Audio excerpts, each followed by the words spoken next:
ko, ito na yung matatanggal na tong si Bautista dahil palpak to eh. Si Bautista doon sa issue ng mga sa Amnaiya, hindi ba? Palpak. So merong whistleblower at sinasabi na tumatanggap, may mga congressman daw na tumatanggap at saka yung hepe ng LTFRB at saka yung taga DOTR mismo. Yung secretary ng DOTR kasama daw sa korupsyon. Aba, sabi ko, eto na. Kasi kasama daw yung DOTR sa doon sa expose, ang tinanggal yung LTFRB lang. Bakit yung DOTR hindi tinanggal? Kasama siya doon sa expose. 2 araw, masabi milyon-milyon daw, grabe. Ang dami daw kitaan dyan sa LTFRB, yung mga sa prangkisa, lagayan. So sangkot daw. Eto na, mga bossing, ang galing. 3 days after, putya, natauhan siya. Natauhan siya, mga bossing. Eto ang nangyari dyan. Nawi ng dating opisyal ng LTFRB ang binulgar niyang korupsyon naman sa ahensya. Ayon sa dating executive assistant na si Jeffrey Tumbado, hindi sinadya at naligaw daw siya sa kanyang mga pahayag. Walang ka. Sabi ko nga sa'yo, ito yung gago talaga. Hindi daw, siya mismo yung nagsasalita doon na, siya mismo yung daldal ng daldal doon. Puta, naligaw daw siya.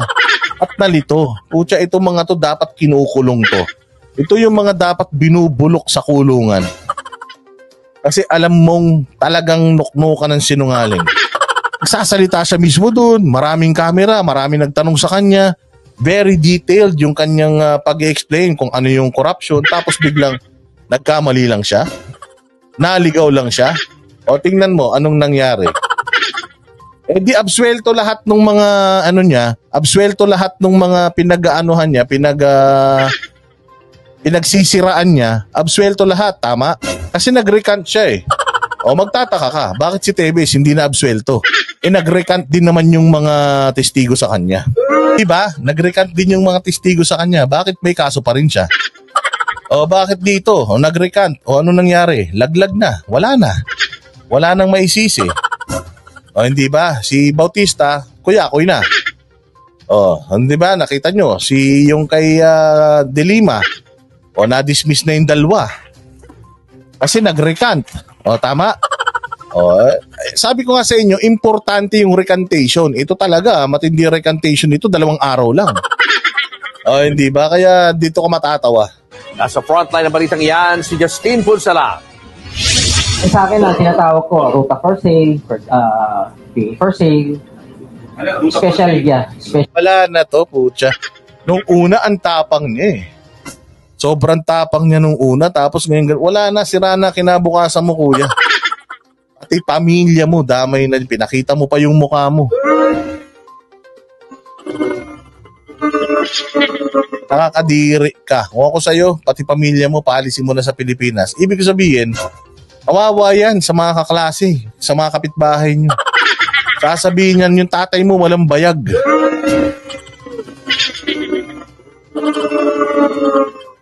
Mabuti pa, yung mga banateros may bayag, sabi ni Tevez. Ikaw wala kang bayag, paano mo sasabihin na nalito ka lang? Putya, ilang araw ka ini-interview. Ilang araw kang pasikat, tapos ngayon nalito ka lang. Wow.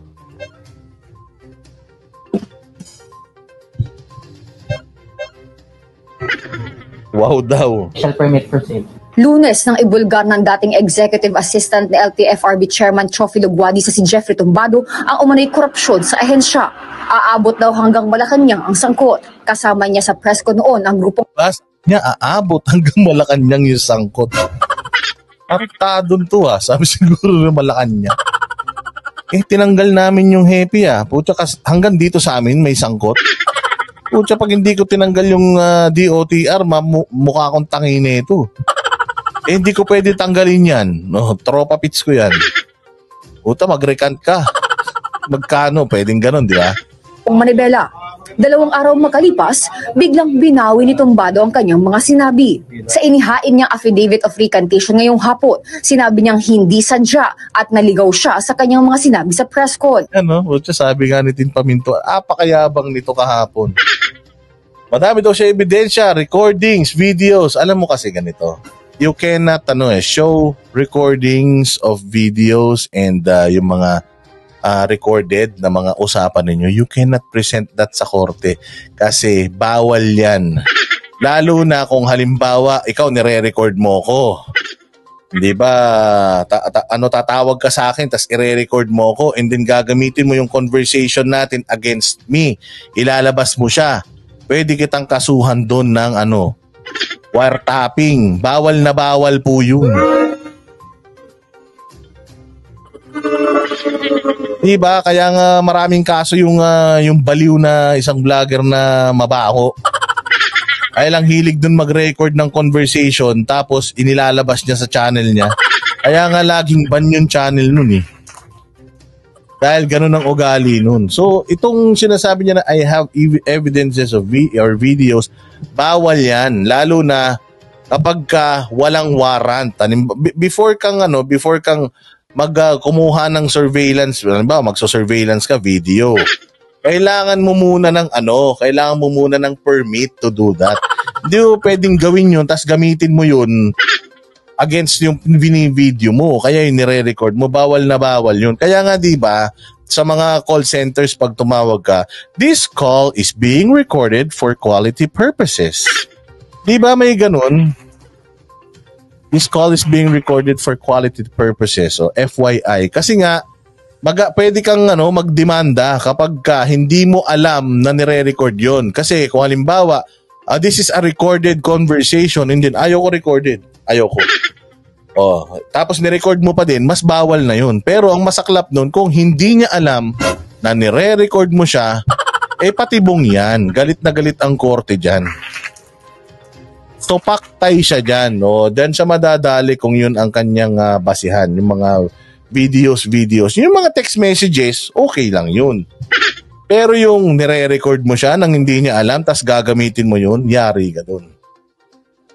Bugso raw ng damdamin, hindi maayos sa pag-iisip at resulta ng maling desisyon ang mga aligasyon ng korupsyon sa kanyang dating ahensya. May mga individual lang daw na naka-impluwensya sa kanya.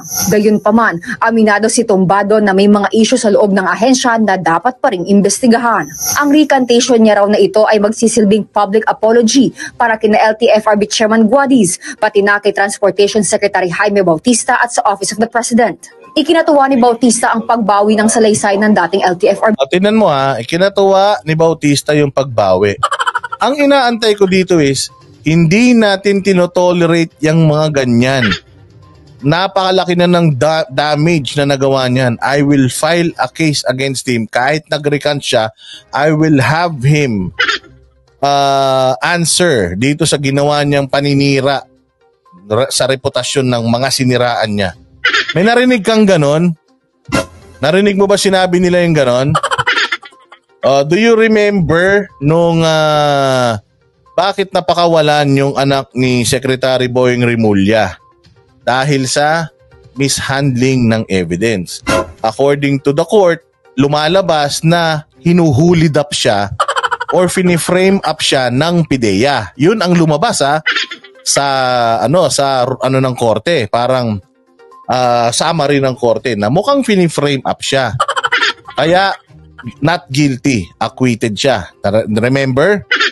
Tinanong si Boying Rimulya, will you file cases against these policemen na tinatry i-frame up yung anak mo?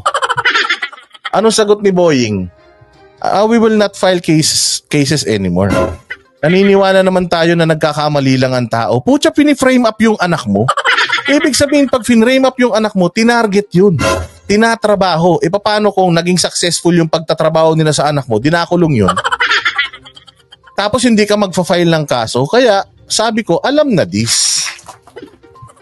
Alam na this kung bakit. Ganon din dito. Narinig mo ba ito si Bautista na nagsasabi na hindi ako papayag, nasira na yung pamilya ko. Lahat, pati yung mga siniraan niya na yung mga anak, yung traumatized and all.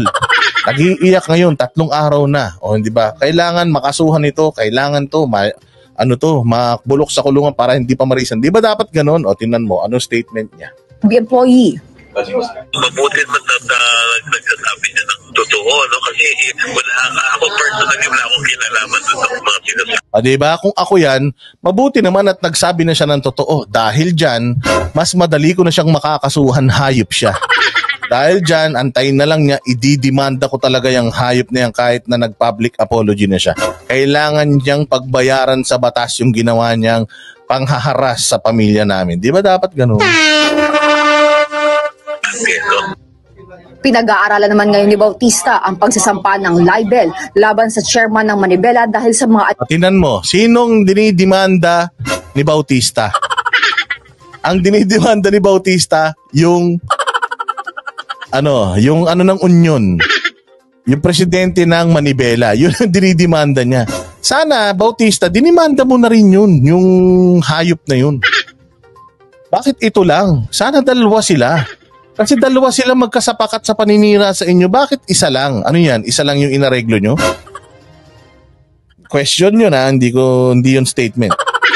Isa lang ba yung naareglo? Yung isa hindi, kaya demanda yung isa, ganun ba? Aligasyon. Sa kabila ng recantation, nilinaw ng DOTR na tuloy pa rin ang hiling nito sa NBI na imbestigahan ang mga aligasyon ng katiwalian sa LTFRB. Para naman kay Manibela Chairman Marval Buena, wala siyang magagawa sa pagbaligtad ni Tumbado. Kung bawi niya, prerogative na yun. Hindi ko siya pwedeng... Unang-una siya ang lumapit sa akin eh. May mga screenshot na pinadala siya sa akin. Diba? O siya lumapit sa akin eh. Ano yun? Pupuntahan ko siya. Tara, pagtripan natin mga amo mo. Siya nilapitan eh. Siya ngayon ang madidimanda. Anak ng tinapay naman. Parang yung nangyari kay Bantag sa interview. Hindi nila mahanap si Bantag. O, tapos... nagpa-interview sa amin. Sinong kinakasuhan? Kami. Samantalang ito si Kuya, sinamahan lang naman yun dahil may expose daw. Galit na rin to sa sistema dahil tinan mo hanggang ngayon di pa nabibigay yung ayuda nila. O sinamahan lang niya. Bandang huli, putya siya pa may kasalanan, sumama lang siya. Kaya ito yung sinasabi ko sa inyo ha. O. Ito yung lagi natin sinasabi, maging mapagmatsyag kayo. Yung mga ganyang kaliliit na detalye, huwag niyong papabayaan na makalusot.